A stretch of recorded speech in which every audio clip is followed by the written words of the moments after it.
Good evening, ladies and gentlemen. Welcome to the English news editions. Here are the headlines. The President of the Republic, Ismail Omar Guelleh, arrived in Addis Ababa to take part at the second extraordinary summit of IGAD.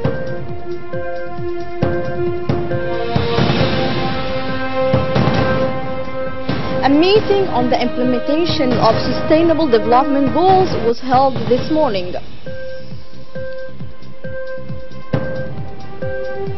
On the continental news, Ivory Coast flooding forced hundreds from their homes, leaves at least 15 dead. Welcome. Let's get into the details. As I said into the top story, the President of the Republic, Ismail Omar Guelleh, arrived early this afternoon in Addis Ababa, the capital of Ethiopia, to participate at the second extraordinary summit of IGAD. Many heads of state and government of IGAD member will take part at this event.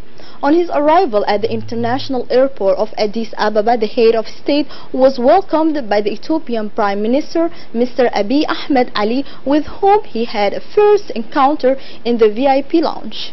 The relation of friendship and cooperation between the two countries in Ethiopia, Djibouti and Ethiopia, and the ways and means to strengthen them were the topic of discussion during this first talk between the two leaders.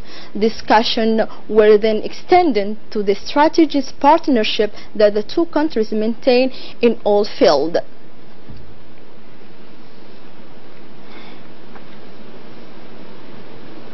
And in arrival, the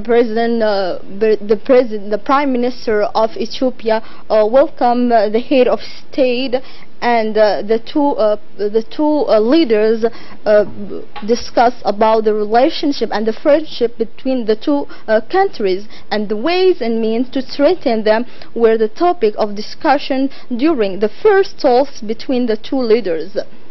Discussions were then extended to the strategy partnership that the two countries maintain in all fields.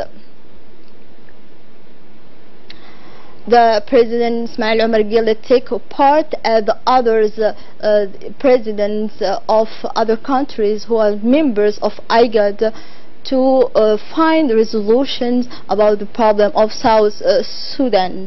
The President was welcomed by the Prime Minister of Ethiopia.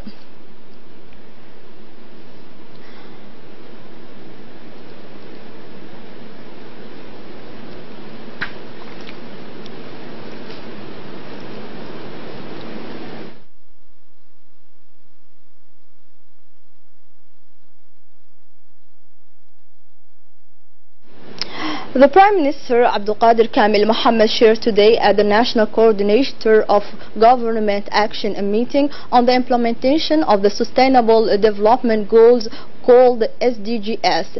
This meeting gathered around the Prime Minister, members of the government, as well as the President of the Court of Accounts, Mrs. Ismahan Mahmoud Ibrahim.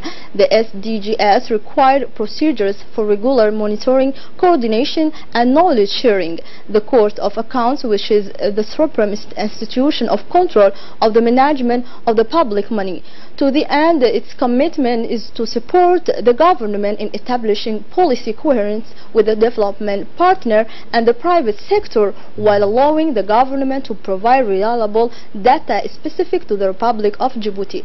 The United Nations 2060 agenda is a sustainable development agenda adopted by the UN General Assembly on September 25, 2050, based on 70 sustainable development goals in 169 targets in the area of economy, social development and environment protections. It must be based on and aligned with the national policies of each country. In the case of Djibouti, this ambitious action plan aimed at eradicating poverty and ensuring sustainable development aligns objectives. The Prime Minister said in an intervention that we are gathered here today for a meeting on the implementations of Sustainable Development Goals. Its main objects, he pointed out, the SDG required procedures for regular monitoring, coordination and knowledge sharing. Let's recall that this corresponded to the wishes of the President of the Republic to clearly engage the Republic of Djibouti in the way of the Sustainable Development Goals, he finally concluded. In our report dedicated to the struggle of independence during the massacre of August 1966, the arrival of de Gaulle in Djibouti only developed a collective nationalist awareness across the country, and the demand for independence extended to all social layers. This trend is now irreversible, but at what price? The event we are going to highlight tonight in the 1967 referendum on the future of Djibouti. Get the details. After the bloody trip to Djibouti, the French president at the time, Charles de Gaulle, launched a referendum process under the demands of the Djiboutian nationalists. Several political figures led the battle, such as Mohamed Harbi, Hassan Goulet Abtidon and many others. But nothing will stop the repressive machine that was installed in the country after the demonstrations of independence against the French president. The supporters of colonialism were isolated. It was the Foreign Legion that governed the country. For the referendum that will take place on March the 19th, 1967, the colonial administration will divide the country into two camps. Those who voted no to France and those who voted yes. Those who voted no to France win the referendum, but the colonial administration handled the ballot, shifting the vote. The day after the announcement of the results, the country is on fire. Barricades are erected everywhere. The population rises to express its anger. It is the perfect opportunity to kill. Moreover, on the range of the Foreign Legion, the signs "shoot to kill" and "shoot to live" is clearly visible everywhere. The reign of terror begins in the country, where the Grim Talai camp are imprisoning everyone. Women and children dies of thirst and hunger under a blazing sun. The country is empty of its population and entirely cordoned off by a sinister electrified grid and truffle of mines. Inside, the people uprise continue without witness. The numbers of death will remain unknown. It will be one of the most painful episodes of our history.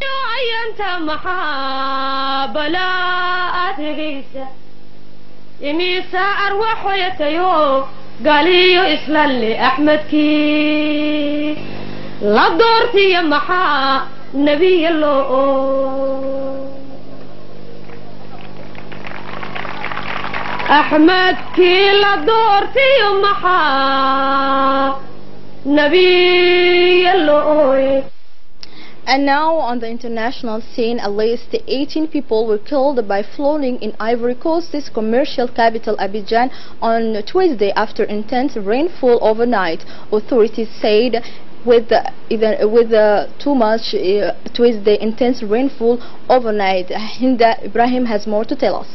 18 people were killed by flooding in Ivory Coast commercial capital Abidjan on Tuesday after intense rainfall overnight. A rushing flood of brown water struck the tropical lagoon-sized city of about 5 million people in the early hours, carrying away cars, destroying homes and leaving hundreds stranded. The government reported the professional toll of 18 deaths on its website. Another 115 people have been rescued and are in shelter. In the United States, Trump signed his executive order to keep immigrant families together. President Donald Trump, addressing what his administration has characterized as an unwanted side effect of his zero-tolerance policy on illegal immigration, signed an executive order on Wednesday to keep families who illegally cross the U.S. southern border together as the way immigration proceeding. While that may end a policy that new national and international criticism, it may also mean immigrant children could remain in custody indefinitely. The Trump administration still faces a court order that put a 20-day cap on how long immigration authorities may detain minors.